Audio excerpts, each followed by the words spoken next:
Hey guys, Travis Scott here. I want to thank you for visiting my blog, themagicofmakingup.net, or if you're at one of the another site viewing this, I want to again thank you for watching this.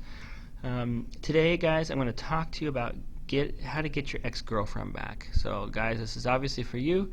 The first thing you want to do in any strategy or technique of getting your ex-girlfriend back is to kind of accept your breakup. I don't mean accept it for good. Just say in your mind, say, okay, for right now, we're taking a break. Think of it that way. We're taking a break. Accept that. And just take a step back. And then the other thing is, in your heart and in your mind, just tell yourself over and over, I know I can get them back. Your mind is very powerful in that way. But you need to really believe that you can get that back, because it's going to show up in how you communicate with your ex. I don't know if you've ever had any kind of customer service training, but if you're training for customer service, they teach you to put a smile on your face when you're talking on the phone. Whether you feel like it or not, having a physical smile on your face tells people they feel that you are actually smiling, and you feel happier when you come across happier. It's very important when you're trying to get your girlfriend back. The other thing is you need to try to be really patient. It's very hard, especially if she broke up with you.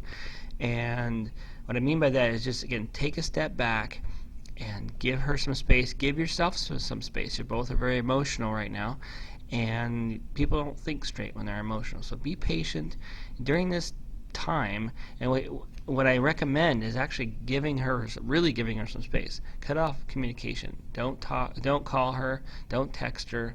Don't email her for a period of time, anywhere from a week to 3 or 4 weeks. There is a technique that I could talk about today, really, but where you cut off contact for a while. Literally, just cut contact off, and it works surprisingly well. They usually call you back because they're worried that you haven't called them. So anyway, but be patient. Right now, what you do is going to be way more important than what you say. She doesn't want to hear what you have to say. And whatever you're saying is going to sound the same to her. It's going to be like Charlie Brown, blah, blah, blah, blah, blah. They don't want to hear it right now. So respect her space, and she's going to see that you're giving her your space.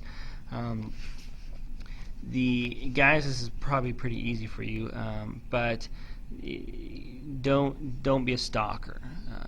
Kind of what I just said before. If you are repeatedly calling and emailing you, this is going to be detrimental to your trying to get her back, because she's just going to push her away. So as most books say, I don't know if you've read any books, but they say during this time you want to self-reflect. Well, that is true. You want to sit down with a journal, sit down with a pad of paper, and write out everything you think might be a reason that you could have broken up. Even if it's just trivial, just minor stuff, write it down. I didn't call her back the other day when this, I don't, it's something that small probably wouldn't have broken you up, but write it down anyway. And then after you've written everything down you can think of, go back to that list and see what you can change. But what you're doing is you are self-reflecting, but you're putting together a game plan, and that's what most books don't tell you. And that is, when you do reconnect with her, when you have coffee with her, when you call her, whatever, when she's finally willing to listen to you, you're going to be able to show her, going back to that first slide, your actions are very important. You're going to be able to show her what you're going to do to change, not just saying, oh, I'm going to change, because everybody says that. But a lot of people don't mean it, and they don't have a plan to do that. And if you don't have a plan, it generally doesn't happen. So you're going to be able to say, I'm going to be able to change by doing this. I'm going to change this behavior by doing this. I'm going to be more attentive by doing this. Whatever the reasons are. But that's going to be extremely important to her, and she's going to love you for it. But it's going to give you guys something to talk about, other than just saying, oh, I want you back. Let's work this out. I know we can work it out, because you are going to work it out. But when you do get back together, when you finally sit down and over coffee and talk it out, the big thing is, don't go in expecting her to solve it. That's the biggest killer right there. You finally get back together to talk, and you think, oh, I'm going to solve it. Guys, this happens a lot for guys, at least for me. And is that you want to solve things right there. You want to fix it. That's what guys do. We fix things. So don't expect that. Listen to her. Listen to what she has to say without interrupting. Try to listen to the words to the meaning behind the words. Women tend to be really good at that, is saying something but not getting across exactly what they really mean.